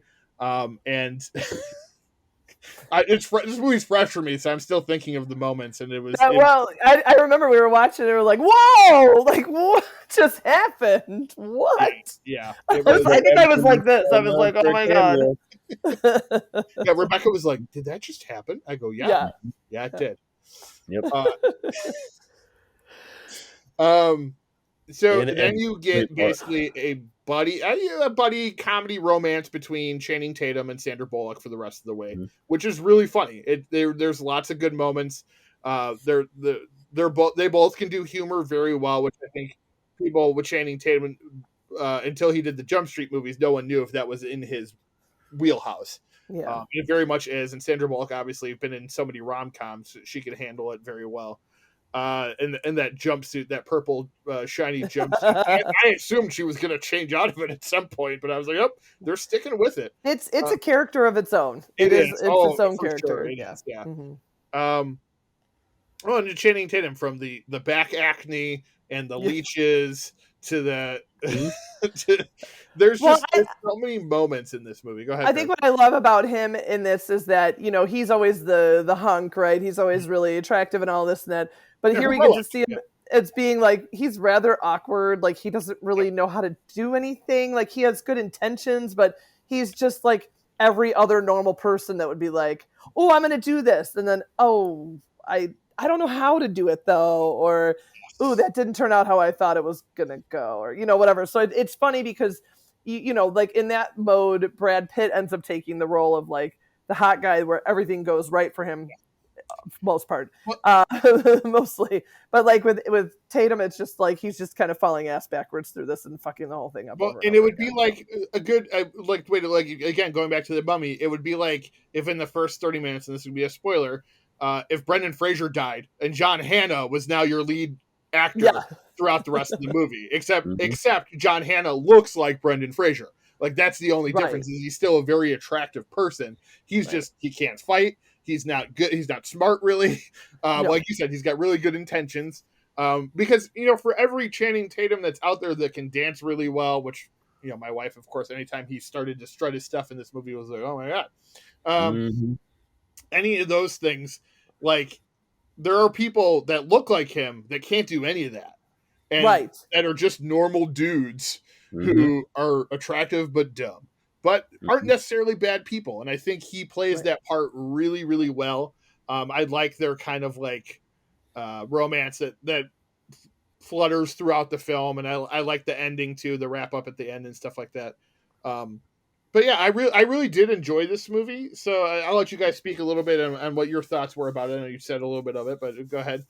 I just want to hear real quick. So, like, I mean, one thing I will say about the Tatum character, which I think was nice, was it wasn't just, let's just play the dumb jock sort of, right? That he wasn't, because they could have fallen on that easily and just said, here, this is what makes it funny, is that he's just dumb and, has muscles, right? But they didn't really do that. I thought it was actually kind of refreshing, where it was like you said, it wasn't that he was dumb. He was well-intentioned. He really did want to do stuff. He was trying to do the right thing. He just didn't know how. It just wasn't him, and that's okay, right? So that was kind of nice. It wasn't just, hey, he's just a big idiot. He wasn't like a moron, like couldn't put his pants on or anything. He just was not as well educated as Sandra Bullock's character. And the way she was looking for a person, you could tell the person that she was married to beforehand that he was obviously very well read. He was an archaeologist, so I'm assuming he was, he had many degrees. And so that's the kind of person that she wrote about and that she was interested in. Right. And Tatum, while he had a lot of those same qualities, on the outside, he didn't really appear to have what she was looking for. So I liked how they did kind of play that. And there's a scene, obviously, in all these movies where the lesser person, less intelligent person, if you will, or less useful person gets feels down about themselves and gets mad at the other person. And they do, I think, a good job of that in this movie, of showing us. And of course, it comes right after one of my favorite scenes where they accidentally, the two motorcycle guys go flying off the cliff, and they try to because I love movies nowadays that put normal people in the position of like, oh my God, I think we just murdered those people. Even though Yeah. you're defending yourselves, it shows Right. that you're not a crazy person, right? That you feel like, oh, well, maybe it was, it was really the other guy's fault. If he wasn't there, it was the wind. Did you feel a gust of wind when it happened? Like there was a lot of trying to explain away what happened. And I thought that was a really fun aspect of those characters. I thought To that point, that's what I was going to hit on. Two things. One thing being that what I liked about the movie was it took what appeared to be two rather normal people. I used to do a bit of writing myself, so I could kind of understand where she was coming from. Like she was a writer. She didn't do. You know what I mean? Yeah. So she's just put in this situation like any of us would be. Like that's always the joke. Like we were talking about earlier, like in Hot Fuzz, how you were saying like in the end, how they were just like normal dudes who were like, oh, we're gonna pretend like we're in Bad Boys or whatever, or Point Break and all that stuff. But it's kind of the same thing. Like when I leave an action movie and I go to my car at the end, I'm always like, oh, nothing's blowing up. It's very boring. Like going back to my house, but.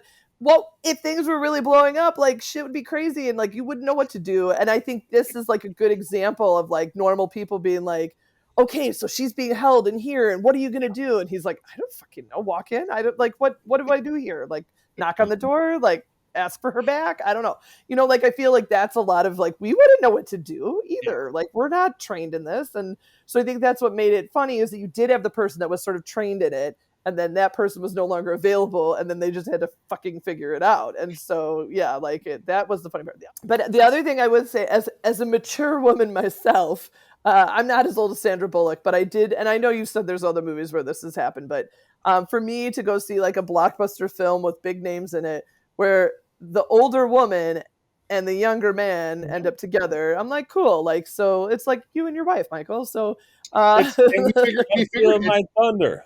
Yeah. Oh, I'm sorry.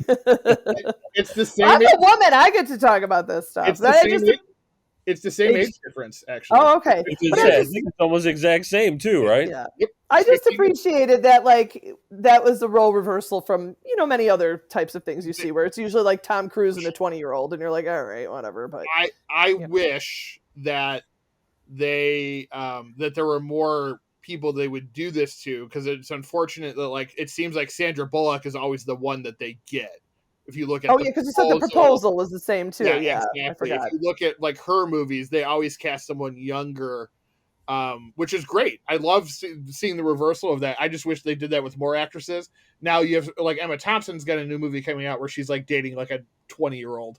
And that, but she produced that movie, and so did Sandra Bullock produce this one. So it's like you want to see someone kind of write something where that's the case, because it's nice to have, like you said, that dynamic where you're not, you're always having Brad Pitt, for a perfect example. If this was a movie starring Brad Pitt, not just him cameoing in it, it would be Brad Pitt and Jennifer Lawrence. It would be really two on the opposite spectrum age-wise people. And not that, again, being in a relationship where the age is the difference, that's not a big deal. It's just that wanting to see it from both sides, and that the realism that it's not just men dating younger women. It happens in both reversal, both sides. Like I said already, I'm repeating myself, but you know what I'm saying. But yeah, no, Rebecca and I pointed it out too when because we that's how we found out how old they were, because I didn't realize that she's almost 60.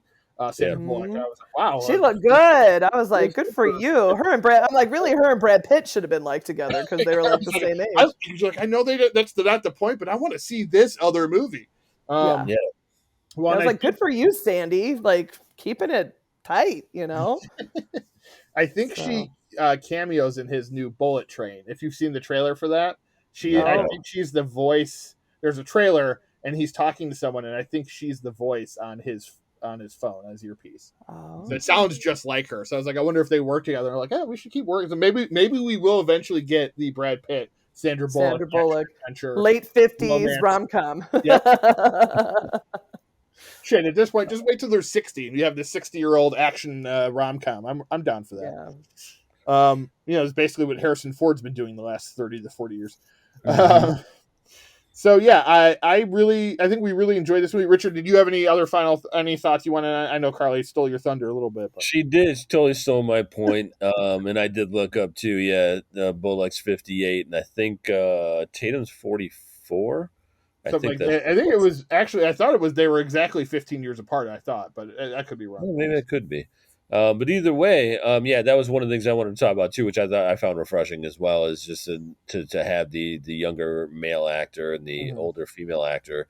Um, because yeah, it's always the role reversal, right? But I think that's because Hollywood doesn't cast women that are, after they're like 30, for God's sake. So that's why you Right. have that, Yeah. right? But obviously beauty doesn't necessarily have an age, right? As that Mhm. continues on, whether we're talking about males or females. But that, and you know what? Then I guess, since you stole my point and we talked about the other one, but here's the other thing. Then what I will say is that my man Daniel Radcliffe is an absolute treasure, because that dude, like, Love him. obviously you know him as Harry Potter, but I'm telling you, I've seen him in a lot of stuff lately, and He's really good. he knocks it out of the park every freaking time. I swear to God, like he and his comedic chops are so stupid good. He's Like I really didn't hilarious. expect Yeah. either, right? So if you haven't watched his shows, I'm not blanking on Miracle Workers. Miracle Workers, those 2 seasons, he is so he is Three. so great in that. Oh, there's 3 seasons, yeah. So he's great in that. Even if you watch him in his actual action film in Guns Akimbo, Yep. which I think is actually a pretty bad movie, but I he's like awesome it. in it. Yeah. It's Yeah.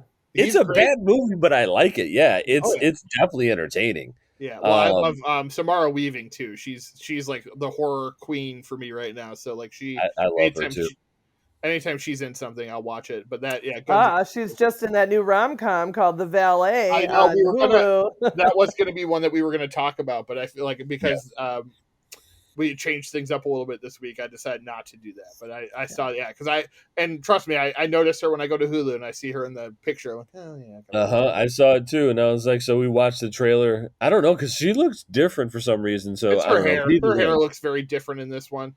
yeah. She So has eyebrows this time. Oh maybe yeah, Sometimes that's that she too. doesn't have eyebrows. Was it right. Guns Akimbo? I think she didn't have The eyebrows. first time I ever saw her, she was in the Evil Dead, Ash vs. the Evil Dead TV show, covered in blood. So Oh, I didn't remember in that. yeah, oh yeah, she's at the very first season. She's in the last couple episodes at the cabin because she's like the Okay. couple that one of the couples that they come across when they're fighting off the evil, and she ends up dying eventually. But Yeah. that was like No, her first major thing.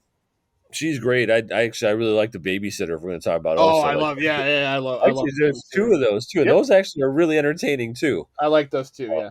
But anyway, yeah, Radcliffe was great in it. It definitely was worth the time. Again, I'm not a huge rom com person, but Mhm. it kept me entertained the entire time. It was fun. It was funny. Um, yeah, I think that the self awareness, I think that's there in multiple instances. With the joke of the cameo by Pitt was gold. Yes. So there was a lot of, again, like I said, a lot of self awareness and kind of making fun of the genre at the same time while still paying Mhm. homage. I thought was actually really really done well. Yeah. Um, No, yeah, it Definitely a definitely fun was a one. lot of fun. And Yeah, Radcliffe is really good, I thought. It's a good he's so point you good. guys hit on that. All right, so ratings for this one. Carly, you start us off again. I'm going a solid 9 on that one. Wow. Yeah, I liked it. Richard?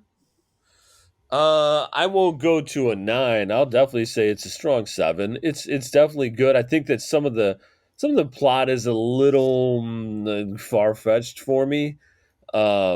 Which you kind of expect that Yeah. in an action film or a rom com, right? Mhm. But sometimes it kind of bothered me where you have the archaeologist talking about certain things that, like, come on, man, like that's not really, no.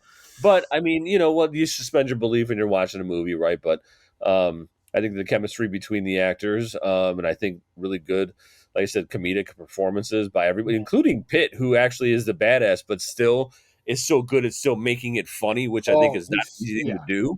it's just So natural for him, I think, at this point. He's so good. yeah, I mean that's just it. That dude probably just showed up for one day, shot and got out of there. You know Yeah. what I mean? Like, that dude, this is a day at work, man. But definitely entertaining. So yeah, I'll give it a 7. I would say 7.5 to 8 out of 10. I also really enjoyed it. It just, it's one of those, it's nice to just have a movie that, one, it's an original movie, Yeah, which I know a lot of people always say, well, there's no original. Well, watch these movies and people will make them. And I know this made a lot of money, so hopefully they'll either make another one or just make more like it.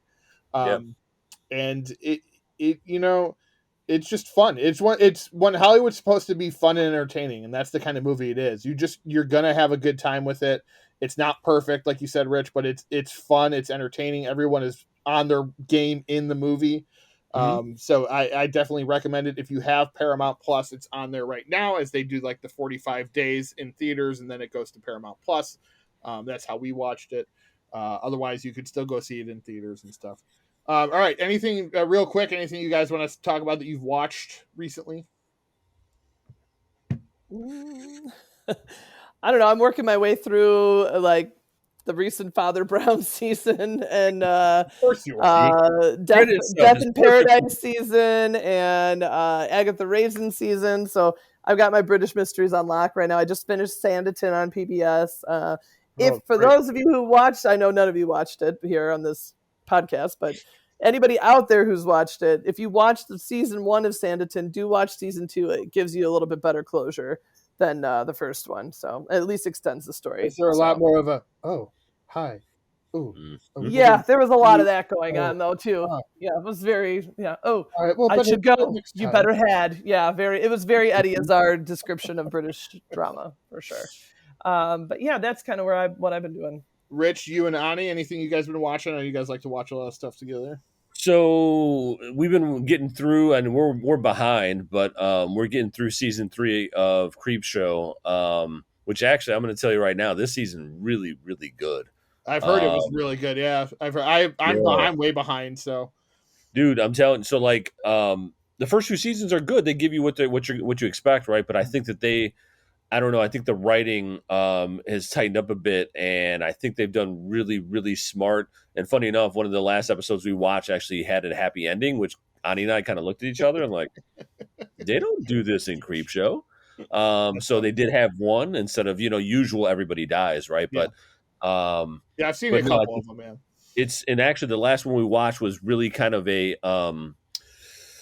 it was an episode basically, I think, about COVID without being about COVID. You know what I mean? And I think it was really, really smartly done.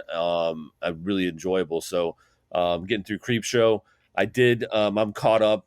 It took me a little while, and I was a little behind that too. But I did catch up on The Walking Dead this last season, which is their next to last season or their penultimate season, right? And actually, I was really impressed with this season too, because that show kind of ebbs and flows for me. Yeah, but for everybody. This season has been ridiculously good. So really, I haven't watched a whole lot of movies lately, but I was going to go back and start watching the Rob Zombie movies because I actually, it's another great thing is on AMC Plus. God, what is it? It's hosted by what's his name? The director of Hostel.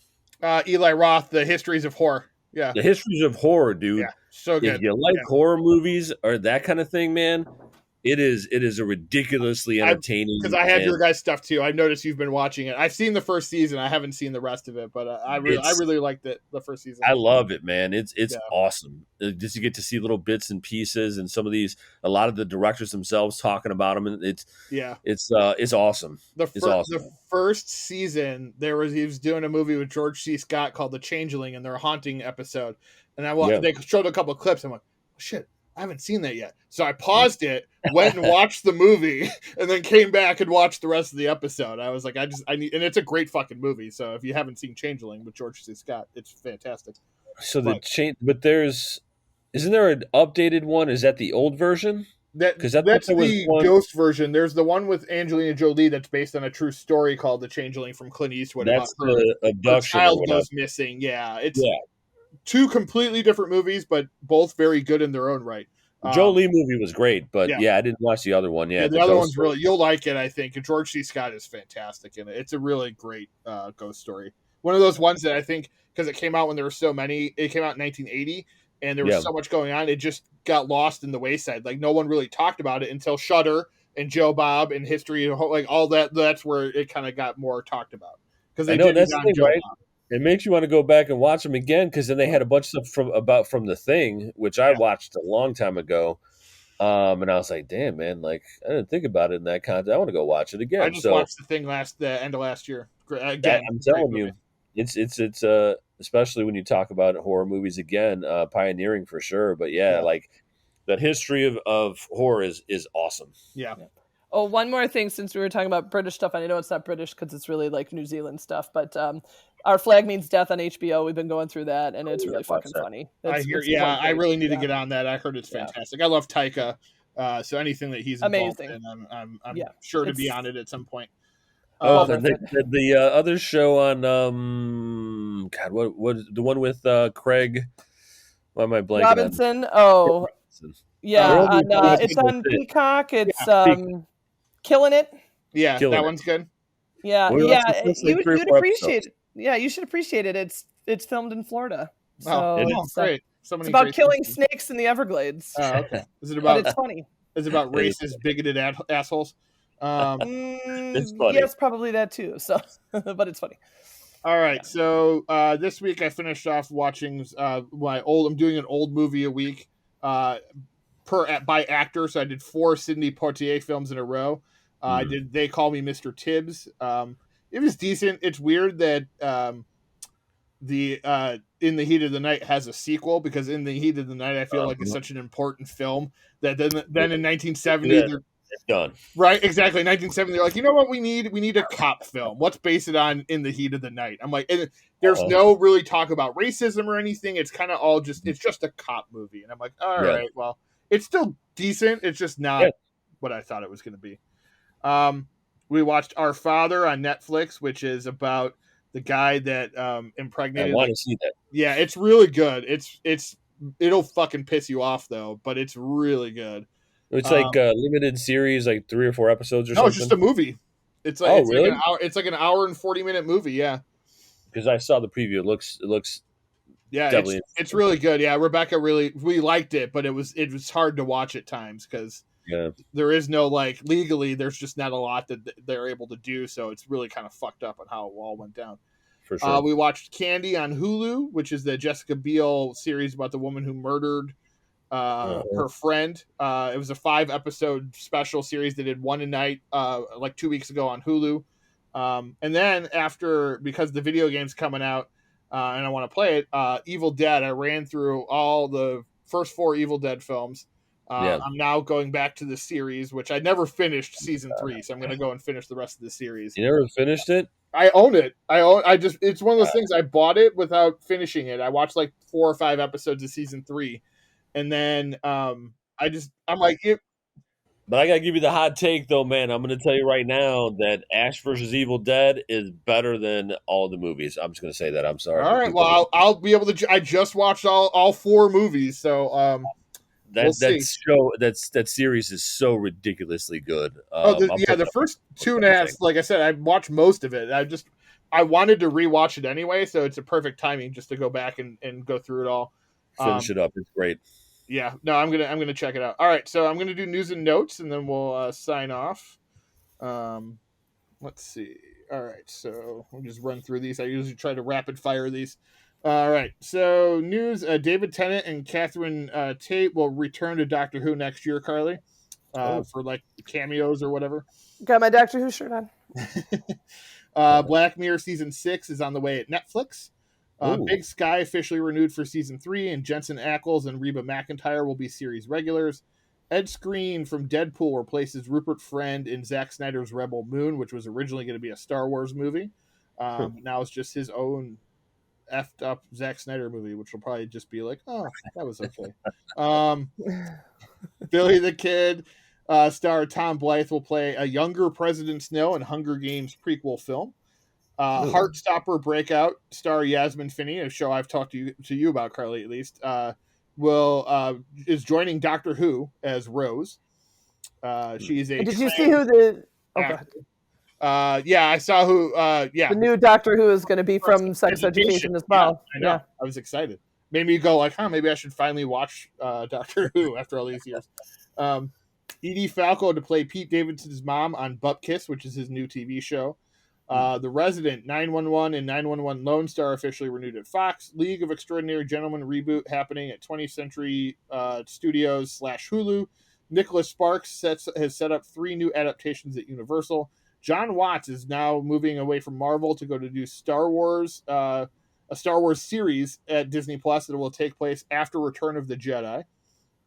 Harrison Ford and Helen Mirren are going to star in Yellowstone 1932 for Paramount Plus. Taika Waititi's Star Wars film will be the next one to hit theaters.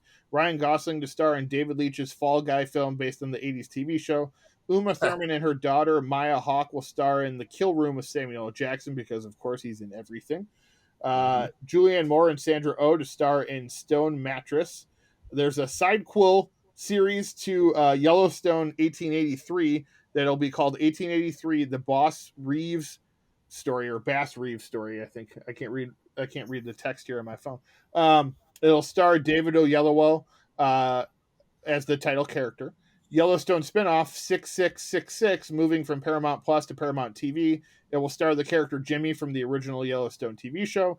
Riverdale will end with season 7 in 2023. Searchlight picks up worldwide rights to Amy Adams' horror film Night Bitch. It'll debut on Hulu later this year. Scott Eastwood returning to Fast franchise and Fast X. Barry officially renewed for a 4th season. New Daredevil series with Charlie Cox in the works at Disney Plus. Jay Roach to direct Ocean's 11 prequel starring Margot Robbie. WandaVision's Matt Shackman to direct Godzilla live-action series for Apple Plus. Nev Campbell latest to join Anthony Mackie and Stephanie Beatrice in Peacock's Twisted Metal series, which will also star Thomas Hayden Church as the 3rd lead character. Pete Davidson, Kate McKinnon, Kyle Mooney, and Adie Bryant all leaving SNL. They've been on for quite some time now. Wow. I heard that today. Yeah. So this is going to be a big new cast members, I'm guessing, next year. A lot of new cast members next year. Releases, stuff coming out soon. Prey, the new Predator film, debuts on Hulu August 5th. What We Do in the Shadow Season 4 debuts July 12th. Good Luck to You, Leo Grande with Emma Thompson hits Hulu June 17th. That's the one I talked about where she's dating the younger guy. Spiderhead with Miles Teller and Chris Hemsworth hits Netflix June 17th. Hocus Pocus 2 debuts on Disney Plus September 30th. Jerry and Marge Go Large with Bryan Cranston and Annette Bening hits Paramount Plus June 17th. Yellowstone Season 5 debuts November 13th. The Umbrella Academy Season 3 debuts on June 22nd. And South Park The Streaming Wars hits Paramount Plus June 1st. That's the next movie in their deal with Paramount to make 20-some movies in the next 4 years. Deaths this week. Marnie Schollenberg, Daytime Emmy-winning star of As the World Turns and One Life to Live, dead from cancer at 37. Vangelis, Oscar-winning composer, dead at 79. And John Aylward from ER and The West Wing, dead at 75. That's our show for this week, everybody. Carly, Richard, thank you for joining me in Wayne's replacement, as he was not able to do this week. I'm sure he appreciates it as well. We loved having you guys on. Always happy to be here. Thank you.